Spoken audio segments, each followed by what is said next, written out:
Hello everyone. आज है 2 अक्टूबर, यानी कि हमारे राष्ट्रपिता महात्मा गांधी जी की जयंती। ठीक है। और साथ में प्राइम मिनिस्टर जो हैं, former prime minister Shri Lal Bahadur Shastri ji की जयंती। तो स्टार्ट करते हैं आज का न्यूज़पेपर, क्या क्या इंपॉर्टेंट चीजें आई हैं। सबसे पहले न्यूज है, Iran fires missiles at Israel, warns against retaliation. Retaliation का मतलब होता है बदला लेना। अब इजराइल किसके ऊपर अटैक कर रहा था? इजराइल किसके ऊपर अटैक कर रहा था? हिजबुल्लाह। मान लो ये इजराइल है, ये क्या था इसके ऊपर? एक कंट्री, लेबनान। और इस लेबनान में एक ग्रुप है, मिलिटेंट ग्रुप, हिजबुल्लाह। और ये क्या है? ईरान। और ये क्या है इधर? Gaza strip. गाजा स्ट्रिप में कौन सा ग्रुप है? हमास। ठीक है। अब जो हमास है, गाजा स्ट्रिप है जो, ये यहाँ मुस्लिम डोमिनेटेड एरिया है, पैलिस्तीन। पैलिस्तीन ज्यादातर लोग यहाँ रहते हैं। और इजराइल में कौन लोग ज्यादा हैं? ज्यूज। ठीक है। स्टार्टिंग में इस सारी कंट्री में ज्यादा पैलिस्तीनियन थे, लेकिन धीरे धीरे करके इजराइल ज्यादा हो गया। इजराइल के लोग और पैलिस्तीनियन वाले बस थोड़े से एरिया तक सिमट गए, गाजा स्ट्रिप तक। ठीक है। तो अब क्या हुआ? एक है वेस्ट बैंक इधर। अब क्या हुआ?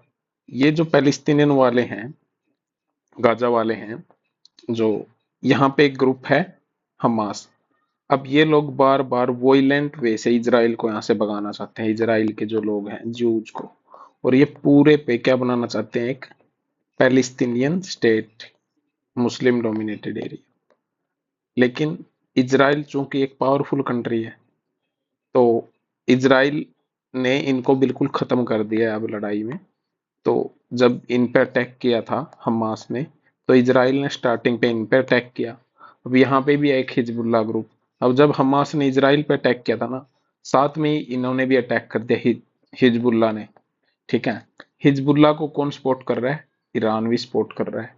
ठीक है। अब इन्होंने हिजबुल्ला पे भी बहुत अच्छे से अटैक किया, इनके मिलिट्री जो कमांडर थे उनकी डेथ हो गई। तो अब क्या हुआ? ईरान को अब लगा कि मतलब यहाँ पे लोगों ने स्ट्राइक की, क्योंकि ईरान ही सपोर्ट कर रहा था हिजबुल्ला ग्रुप को, और ईरान भी मुस्लिम डोमिनेटेड कंट्री है। तो अब ईरान ने मिसाइल से एक अटैक कर दिया, किस पे? इजराइल पे। ठीक है। अब वेस्ट एशिया में वॉर भी स्टार्ट हो सकती है, बहुत बड़े वाली। वैसे तो ऑलरेडी चल ही रही है। आई होप कि आप लोगों को ये पूरी न्यूज समझ आ गई होगी। अब आगे चलते हैं।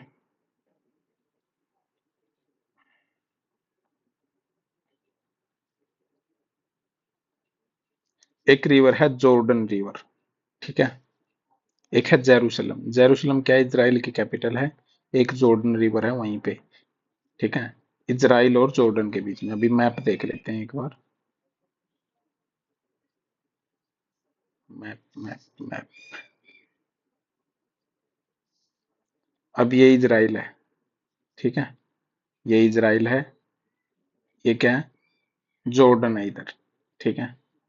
तो इजराइल है, जॉर्डन है, और ये इन दोनों के बीच में है डेड सी। डेड सी। जॉर्डन रिवर भी देख लेते हैं।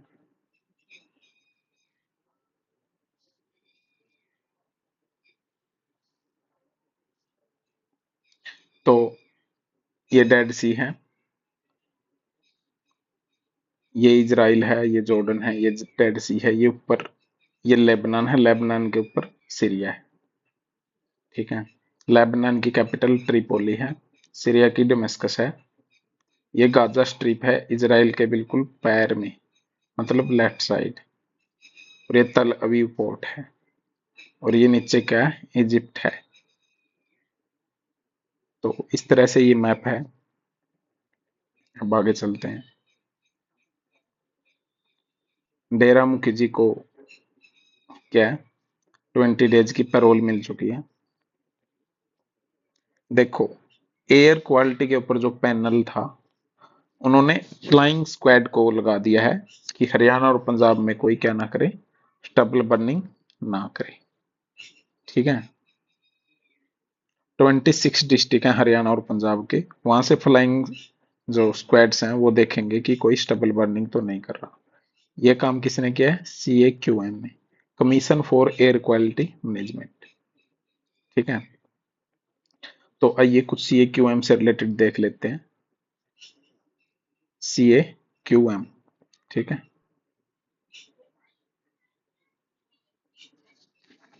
Commission for air quality management, एक स्टेचुटरी बॉडी है जो कि कब आई थी? 2021 में आई थी। इसका काम क्या है? Commission for air quality management. कहाँ कहाँ? NCR और NCR national capital region, Delhi और उसके आसपास के एरियाज में 2021 में। ठीक है, एयर क्वालिटी को चेक करना है, इंप्रूव करना है, कंट्रोल करना है एयर पोल्यूशन को दिल्ली, NCR और उसके आसपास के एरियाज में। ठीक है, पावर क्या है? एयर क्वालिटी को जो एक्टिविटी इन्फ्लुएंस करती हैं उनको रिस्ट्रिक्ट कर सकती है, रिसर्च कंडक्ट कर सकती है, इंस्पेक्ट कर सकती है, डायरेक्शन दे सकती है। और जो डायरेक्शन और ऑर्डर होंगे कमीशन के, वो क्या होंगे? बाइंडिंग होंगे, चाहे वो किसी पर्सन पे हो, अथॉरिटी पे हो। ठीक है, पार्लियामेंट को डायरेक्टली अकाउंटेबल है।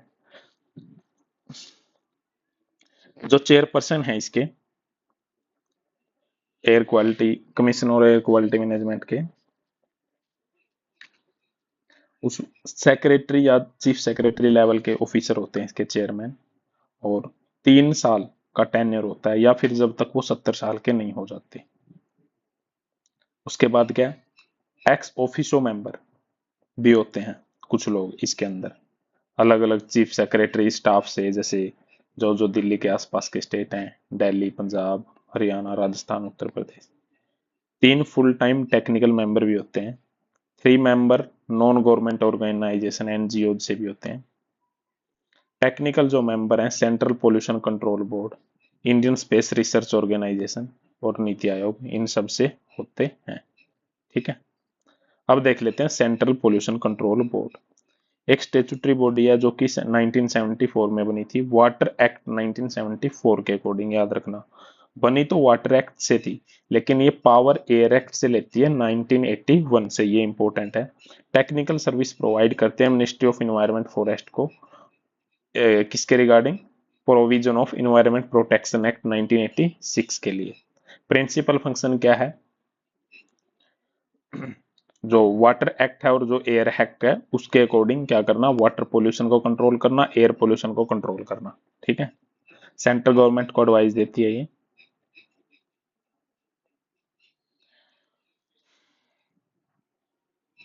उसके बाद क्या है? वही है, बस इतना ही है इसमें।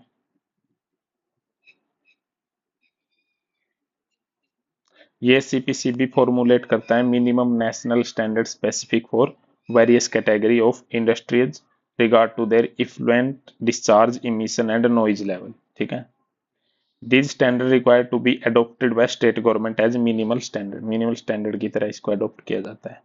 उसके बाद है एक NGT, नेशनल ग्रीन ट्राइब्यूनल, एक स्पेशलाइज्ड बॉडी है, जुडिशियल बॉडी है इंडिया में, जो इन्वायरमेंट से रिलेटेड केस है उनको सुनने के लिए। ठीक है, ताकि जल्दी से जल्दी इसका निपटारा हो सके। रियो डी जेनेरियो समिट 1992 में हुई थी, तो NGT की जेनेसिस वहीं से मानी जाती है, जब UNCED बनाया था, United nation conference on environment and development 1992। India ने कमिट किया था कि एक जुडिशियल प्रोविजन एस्टेब्लिश करेगा एनवायरनमेंट के लिए। ठीक है, एक केस आया था जुडिशियल एक्टिविज्म,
हाँ, तो एक जुडिशियल एक्टिविज्म भी, जुडिशियल एक्टिविज्म का मतलब है जुडिशियल जब अपनी तरफ से स्टेप ले। ठीक है। लैंडमार्क जजमेंट आया था Subhash Kumar versus state of Bihar 1991 में। उन्होंने क्या कहा था, right to clean environment party किसका पार्ट है, आर्टिकल 21 का, राइट टू लाइफ का। तो इसी वजह से ये बॉडी बनी है। लॉ कमीशन ने भी रिकमेंड किया था 183 रिपोर्ट 2003 में कि एक स्पेशलाइज्ड इन्वायरमेंटल कोर्ट बनाओ। नेशनल इन्वायरमेंट ट्राइब्यूनल एक्ट 1995 लेके आई थी, सो दैट जो गवर्नमेंट ऑफ इंडिया है provide for strict liability for damage arising out of accident involving in hazard substance. उसको क्या है, मतलब स्ट्रिक्ट लाइबिलिटी अप्लाई कर सके। एनजीटी 2010 वही है, मतलब इन्वायरमेंट से रिलेटेड है ये सारे एक्ट 2010 में। स्पेशलाइज जुडिशियल बॉडी है इन्वायरमेंट के मैटर के लिए। ठीक है। ऑपरेशनाइज 2011 में हुई थी। इंडिया थर्ड कंट्री बना था ऑस्ट्रेलिया और न्यूजीलैंड के बाद एनजीटी को बनाने वाला। इन्वायरमेंटल डिस्प्यूट को सोल्व करने के लिए ये बॉडी, ट्राइब्यूनल है ये। ठीक है। तो ये सारी चीजें हैं। लीगल एक्सपर्ट होते हैं इसमें, इन्वायरमेंटल साइंटिस्ट होते हैं। Chairperson hold heads the organisation. NGT act 2010 में जो एनजीटी है वो कितने मेंबर्स को कंटेन करती है, चेयरपर्सन उसमें होते हैं, उसमें एनजीटी के जो हेड होते हैं ऑर्गेनाइजेशन के। जुडिशियल मेंबर होते हैं एटलीस्ट 10, और 20 से ज्यादा नहीं हो सकते जुडिशियल मेंबर। ठीक है। Exact member of judicial member in NGT decided, not notified and notified. जो एग्जैक्ट मेंबर होते हैं 10 या 20 के बीच में होते हैं, वो नोटिफाई किए जाते हैं सेंट्रल गवर्नमेंट के द्वारा। एक्सपर्ट एटलीस्ट 10 होते हैं, 20 से ज्यादा एक्सपर्ट नहीं हो सकते, वो भी नोटिफाई किए जाते हैं। क्वालिफिकेशन, चेयरमैन के लिए जज ऑफ सुप्रीम कोर्ट के इक्वल हो सकते हैं, या chief justice of high court, वो भी चेयरमैन बन सकते हैं। जुडिशियल मेंबर जज ऑफ सुप्रीम कोर्ट या फिर chief justice of high court, या फिर एग्जिस्टिंग जज ऑफ हाई कोर्ट, रिटायर्ड जज ऑफ हाई कोर्ट, ये बन सकते हैं। एक्सपर्ट मेंबर जिसको इन्वायरमेंट के बारे में नॉलेज है, टेक्नोलॉजी के बारे में 15 ईयर से। ठीक है। 15 ईयर का एक्सपीरियंस है रिलीवेंट फील्ड में, और 5 साल का प्रैक्टिकल एक्सपीरियंस है। एनजीटी के जो मेंबर के अपॉइंटमेंट है वो सेंट्रल गवर्नमेंट करती है चीफ जस्टिस ऑफ इंडिया के साथ कंसल्ट करके। जुडिशियल जो मेंबर हैं एंड एक्सपर्ट मेंबर वो अपॉइंट किए जाते हैं सिलेक्शन कमेटी के द्वारा। टेन्योर है जो मेंबर ऑफ एनजीटी का, वो कितना होता है, 5 ईयर के लिए, या फिर जब तक उनकी एज 65 ना हो। रीअपॉइंटमेंट के लिए वो एलिजिबल नहीं होते। ठीक है।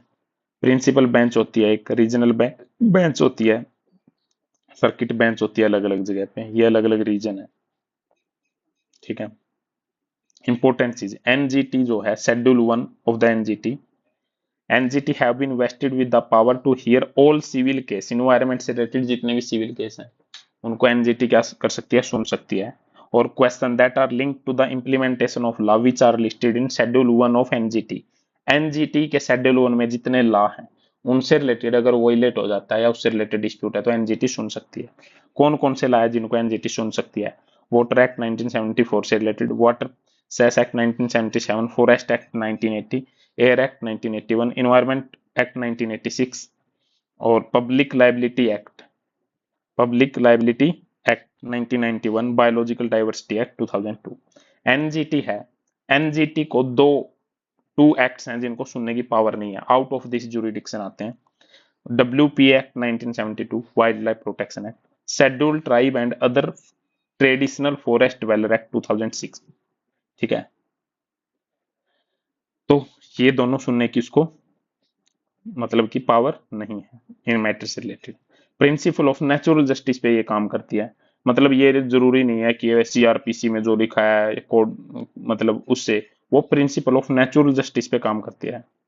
ठीक है। तो सस्टेनेबल डेवलपमेंट के लिए काम करती है।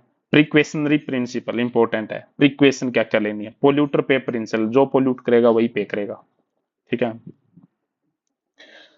NGT act 2010 provide for the provision for seeking a review the order of tribunal. Tribunal के ऑर्डर का रिव्यू भी किया जा सकता है। If the agreed party is not satisfied the order NGT can be challenge before supreme court with in 90 day. 90 दिन के अंदर एनजीटी के ऑर्डर के अगेंस्ट सुप्रीम कोर्ट में अपील की जा सकती है। ठीक है। तो ये है। अब चलते हैं आगे।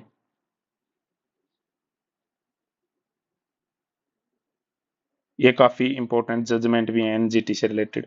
जैसे complete prohibition of open burning of waste 2012 में इन्होंने बोला था कि कंप्लीट प्रोहिबिशन है, वेस्ट को ओपन बर्निंग नहीं कर सकते ओपन में। Save man save moon federation versus union of India, NGT की जो कमिटमेंट थी बायोडायवर्सिटी कंजर्वेशन के लिए, केस उसको दिखाता है। ट्राइब्यूनल ने सस्पेंड कर दिया था हाइड्रो प्रोजेक्ट अरुणाचल प्रदेश में, इसके लिए black necked crane critical endangered bird है उसके लिए, ठीक है। Coal mining in Meghalaya, NGT ने इम्पोज कर दिया था ban on rat hole coal mining के लिए। Art of living case, 5 crore का foundation of posing environment Yamuna flood plain and mandate, मतलब ये एनजीटी ने 5 करोड़ का जुर्माना लगा दिया था फाउंडेशन, किसके लिए, ऊपर एनवायरमेंटल डैमेज करने के लिए। Ganga pollution case, ban on fire cracker during Diwali, ban on diesel vehicle in NCR area, regulation of ground water extraction, protection of wetland, remediation of pollution site. तो ये सारा था एनजीटी के बारे में। आई होप कि ये बिल्कुल अच्छे से आप लोगों को समझ में आ गई होगी, ठीक है। आगे चलते हैं। एनआईए ने रेड करी है एनआईए ने रेड करी है multiple location over Maoist link in West Bengal. NIA एक क्या है, सेंट्रल गवर्नमेंट की एजेंसी है जो कि एक एक्ट से बनी थी 2008 के एनआईए एक्ट से। एक स्टेचुटरी बॉडी है जो कि इंडिया और इंडिया से बाहर दोनों जगह जो भी मतलब कि कन्विक्टेड हैं या फिर क्राइम्स हैं उनकी इन्वेस्टिगेशन कर सकता है एनआईए, ठीक है। उसके बाद जब वेस्ट बंगाल की बात आ गई तो वेस्ट बंगाल से रिलेटेड कुछ चीजें देख लेते हैं, ठीक है। बक्सा नेशनल पार्क पार्क है जो वो कहाँ है, वेस्ट बंगाल में है, ठीक है। वहां पे बंगाल टाइगर, एशियन एलिफेंट ये सब मिलते हैं। गोरा मोरा नेशनल पार्क भी कहाँ है ये भी जहाँ पे इंडियन राइनोज मिलते हैं, ये भी वेस्ट बंगाल में है। जल्दापारा नेशनल पार्क, ठीक है। तो ये भी कहाँ है, ये भी located on the Torsa river पे है। और नरोरा वैली जहाँ पे रेड पांडा मिलता है एंडेंजर्ड है, जो कि वो भी कहाँ है, वेस्ट बंगाल में है। सिंगालिया नेशनल पार्क भी वेस्ट बंगाल में, ठीक है। सुंदरवन बायोस्फीयर रिजर्व हमें पता है, Sundarban delta national park, tiger reserve, Ramsar site, ये नेशनल पार्क भी है, टाइगर रिजर्व भी है और रामसर साइट भी है। लार्जेस्ट डेल्टा है मैंग्रोव फॉरेस्ट वर्ल्ड में, सुंदरवन नेशनल पार्क, इंडिया और बांग्लादेश वहीं, ठीक है। बाउंड वेस्ट में इसके रिवर मुरीगंगा है और ईस्ट में रिवर हरिबंगा है, ठीक है। ये रहा डेल्टा सुंदरवन नेशनल पार्क का, ठीक है, मुरीगंगा और हरिगंगा, ठीक है। मैंग्रोव फॉरेस्ट इसमें मिलते हैं, सुंदरी वर्ड से ये आया इसलिए सुंदरवन नाम है। Royal Bengal tiger, salt water crocodile, Ganga is river dolphin, ठीक है।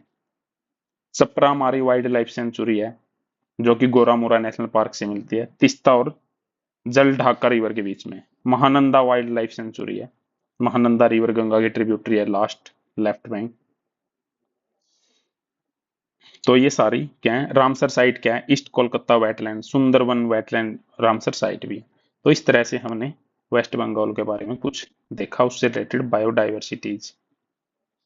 इसरो ने टारगेट किया है, वेनस मिशन लॉन्च करेगा ये 2018 में, 112 दिन की जर्नी होगी टू द प्लेनेट, ठीक है। तो इसरो ने टारगेट किया है LVM3, LVM3 आइडेंटिफाई किया गया है as the candidate launch vehicle क्या हुआ, LVM3 in an elliptical parking orbit of 170 kilometre, ठीक है। तो ये है, तो 19 पे लोड्स होंगे, इसके बारे में और ज्यादा आएगा तब देखेंगे।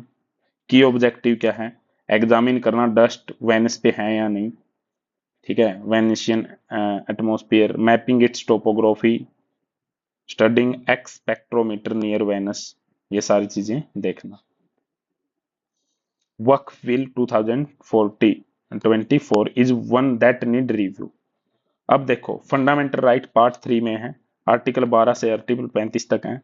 अकॉर्डिंग टू आर्टिकल 26 क्या है, हर एक रिलीजियस जो डिनोमिनेशन है वो अपने अफेयर अपने खुद के हिसाब से मैनेज कर सकता है, ठीक है। एक आर्टिकल 13(2) है, this state is forbidden to make any law, कोई भी ऐसा लॉ स्टेट नहीं बना सकता जो फंडामेंटल राइट को ब्रीच करता है। तो ठीक है, अब क्या हुआ है, एक केस ऑफ डाइल्यूजन, एक वक्फ बिल आया है, वक्फ बिल 2024। ठीक है, अब ये सारे राइट वहां इन्फ्रिंज हो गए हैं, वहां वोयलेट हो गए हैं, ये बोला गया। एक उत्तर प्रदेश स्तरीय काशी विश्वविद्यालय टेम्पल एक्ट था 1983। ठीक है, तो उसमें क्या बोला गया था, वो प्रोवाइड करता है कि no Hindu is eligible to be a member of its management at any level. At any level, किसी भी लेवल पे वक्फ बोर्ड का मेंबर कोई हिंदू नहीं बन सकता। It adds that where any of the four specified Secretary of Uttar Pradesh Government, Cultural Director, Varanasi Collector and Commissioner is not Hindu, the person who is available next in the hierarchy shall be a member of the board. Similar provision exists in some other state. अगर चारों लोग हिंदू नहीं है तो उससे अगली जो post है, जो अगला पोस्ट है वो बन सकता है मेंबर, लेकिन वो हिंदू नहीं होना चाहिए। एक रिलीजियस एंडोमेंट एक्ट आया था 1863, वो बोलता है कि जो मेंबर है कमेटी के, ठीक है, वो उन्हीं लोगों में से अपॉइंट होंगे जो कि उस रिलीजन से रिलेटेड है। Religion of the purpose of which most temple और other religious establishment was founded.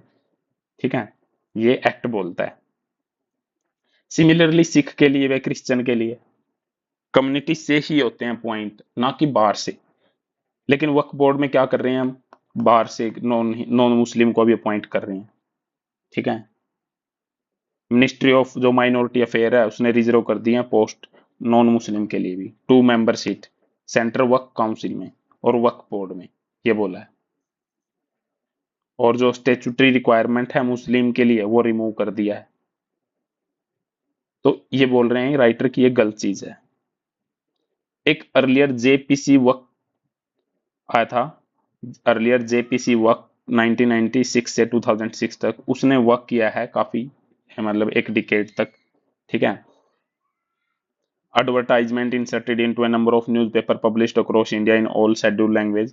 Justice Rajendra Sachar की एक कमेटी थी, इसके बारे में काफी है, उसने भी काफी 18 मंथ तक काम किया है।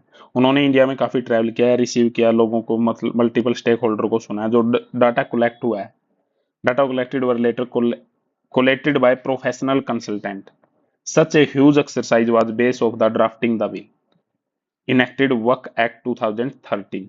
अब जब सच्चर जो कमेटी है, सच्चर कमेटी अगर पूछ ले तो कहां से रिलेटेड है, सच्चर कमेटी, ये वक्फ बोर्ड का जो एक एक्ट आया था 2013, उन सब ने मिलके ये एक एक्ट में अपनी रिकमेंडेशन दी थी। बट अब जो वक्फ बिल आया 2024, मिनिस्ट्री अटेम्प्ट कर रही है इन सब जो रिकमेंडेशन है उनको, ठीक है, वक्फ बोर्ड की, ठीक है, जो जस्टिस सच्चर कमेटी ने बोली थी और अर्लियर जो जेपीसी कमेटी ने बोली थी, एक भी एक्सरसाइज उसने वैसी नहीं की, ना उसने कहीं ग्राउंड लेवल पे मल्टी स्टेक होल्डर से उन्होंने कन्वर्सेशन की। ठीक है, तो ये सब वहां हो रहा है। तो such work of reaching out to the stakeholder across India and people in general, मतलब ये कह रहे हैं कि स्टेक होल्डर से तो बात करो पूरे इंडिया में घूम के, मुस्लिम लोगों से बात करो जितने भी हैं। ठीक है, सीडब्ल्यूसी जो है, जो स्टेचुटरी मेंबरशिप है,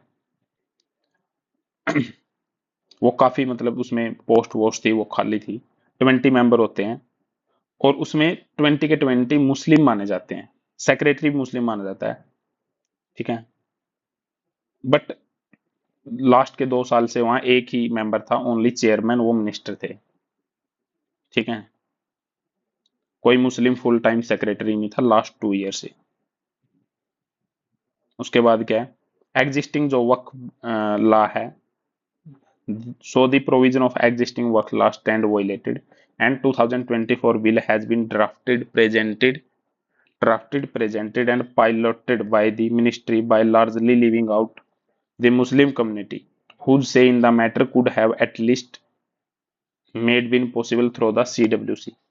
मतलब जो अभी वाला बिल है उसने मुस्लिम को, मतलब उन्हीं के रिलीजियस ऑर्गेनाइजेशन में मुस्लिम को छोड़ दिया, ये राइटर बोल रहे हैं। ठीक है, और incidentally it is interesting that internal जो मैनेजमेंट है सीडब्ल्यूसी की, जो फाइनेंस कहां से की जाती है, अलग अलग स्टेट के वक्फ बोर्ड से मैंडेटरी 1% एनुअल इनकम कंट्रीब्यूट की जाती है। सीडब्ल्यूसी का क्या हुआ है, अब रिकॉन्स्टिट्यूशन हुआ है, दोबारा से बनी है। ठीक है, अब मिनिस्ट्री दोबारा से CWC को बनाएगी, रिकॉन्स्टिट्यूट करेगी काउंसिल को, और उसमें बहुत सारे अलग अलग मेंबर को भी अपॉइंट करेगी। ठीक है। For the 2 year, even the council normal statutory work, monitoring the work done by state work board, revenue record, work deed, ये सब चीजें की गई, अफेक्ट हुए हैं क्योंकि वहां कोई मेंबर तो था नहीं।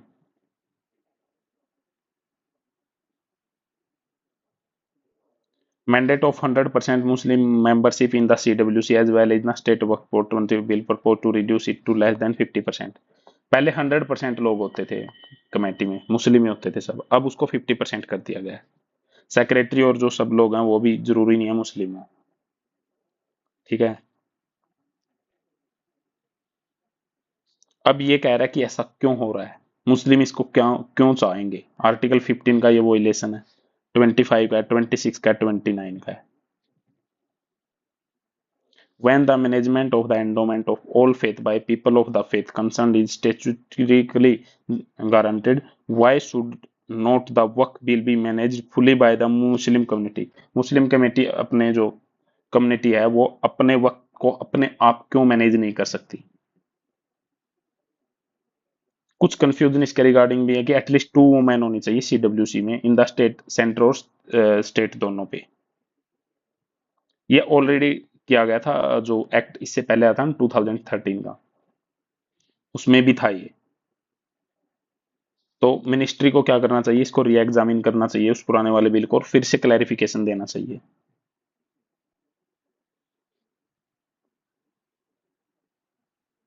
तो ये सारी चीजें हैं।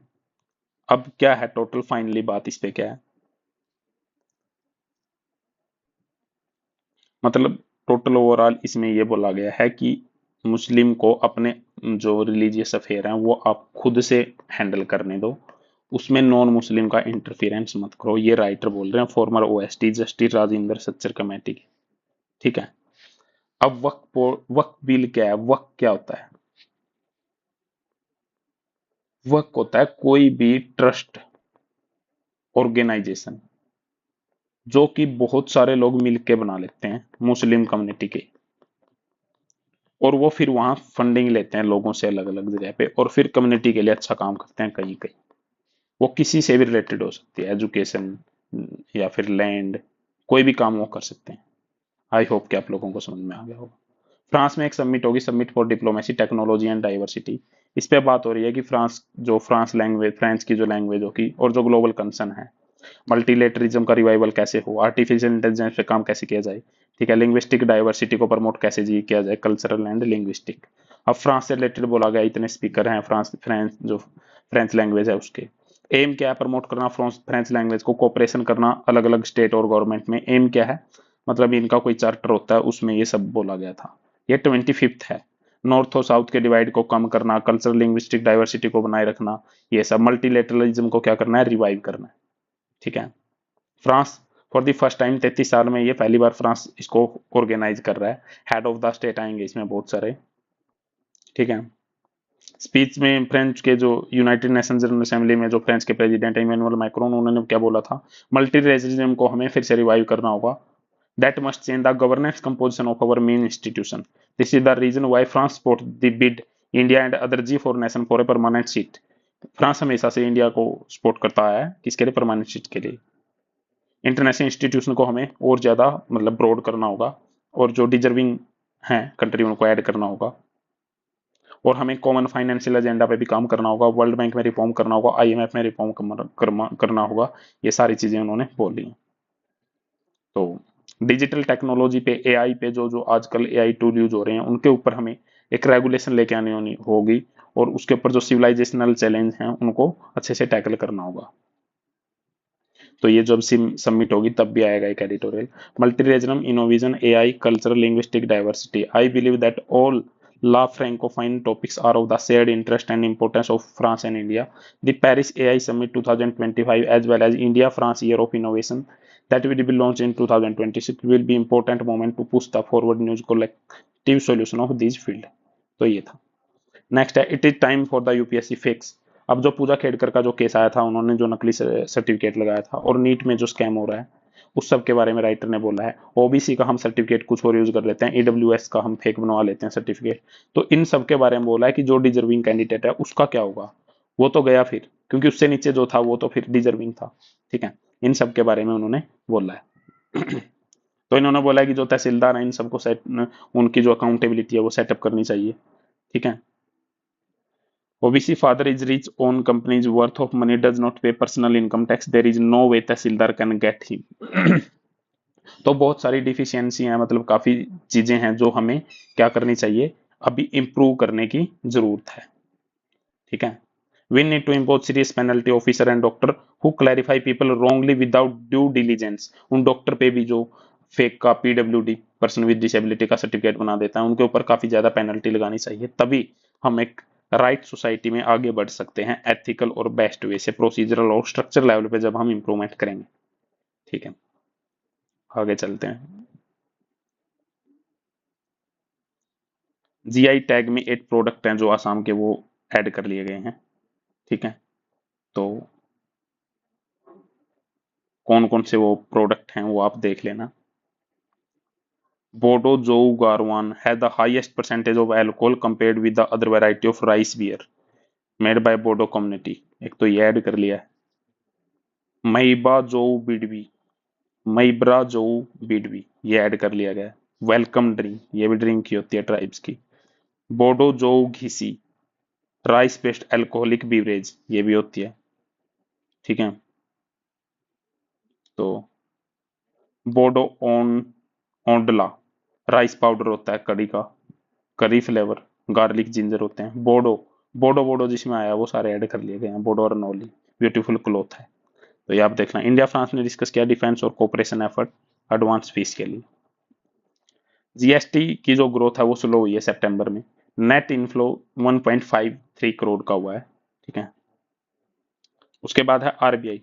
देखो, पहले ना इन्फ्लेशन कौन डिसाइड करता था, सिर्फ कौन, आरबीआई। ठीक है, लेकिन अब क्या हुआ, पहले सिर्फ आरबीआई करता था, अब क्या हुआ,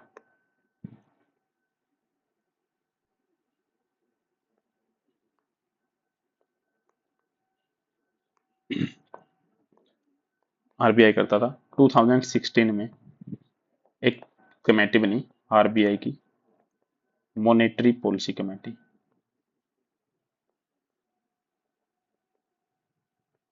इसके हेड कौन थे, ये किसकी रिकमेंडेशन पे बनी, उर्जित पटेल।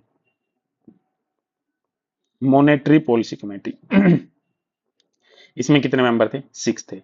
आरबीआई के कितने थे, 3 थे। गवर्नमेंट के कितने थे, 3 थे। इसका हेड कौन था, आरबीआई के चेयरमैन, आरबीआई के चेयरमैन। इसका काम क्या था, इन्फ्लेशन को कंट्रोल करना। ठीक है, और रेपो रेट और रिवर्स रेपो रेट को डिसाइड करना। रेपो रेट, जिस रेट पे आरबीआई बैंकों को पैसा उधार देता है, और जिस पे बैंकों से लेता है उसको रिवर्स रेपो रेट। इन्फ्लेशन को डिसाइड करना, तो इन्होंने इन्फ्लेशन का टारगेट फिक्स किया 4+-2, यानी कि 2 और 6 के बीच में इन्फ्लेशन हमें क्या करनी है, रखनी है। अगर ये टारगेट कंटिन्यू कंटिन्यू 3 क्वार्टर तक आउट ऑफ रेंज चला जाए तो आरबीआई को जवाब देना होता है, किसको, गवर्नमेंट ऑफ इंडिया को। ठीक है, तो इस तरह से ये जो कमेटी है ये डिसाइड करती है कि इन्फ्लेशन कितनी बढ़ेगी, कितनी बढ़ेगी, और मतलब repo rate, reverse repo rate, इन सब के बारे में। आई होप कि आप लोगों को समझ में आ गया होगा। नेशनल कंपनी लॉ ट्रिब्यूनल, उसके बाद है सीबीआई के बारे में हमने पढ़ रखा ऑलरेडी। इजराइल, लेबनान, हिजबुल्ला, मैंने पूरी स्टोरी बता दी थी आप लोगों को। तो आई होप कि आप लोगों को ये समझ में आया होगा। और बटरफ्लाई, स्वेलो टेल बटरफ्लाई है, इज की आसाम हैबिटेट फेस से स्ट्रेस वोरी, तो डिक्लाइन हो रहा है इसका, स्वेलो फ्लाई बटरफ्लाई का। ठीक है, तो इस तरह से आज का एडिटोरियल हमने डिस्कस किया। अगर आपको अच्छा लगा तो वीडियो को लाइक कीजिए, चैनल को सब्सक्राइब कीजिए। Thank you guys, thanks a lot.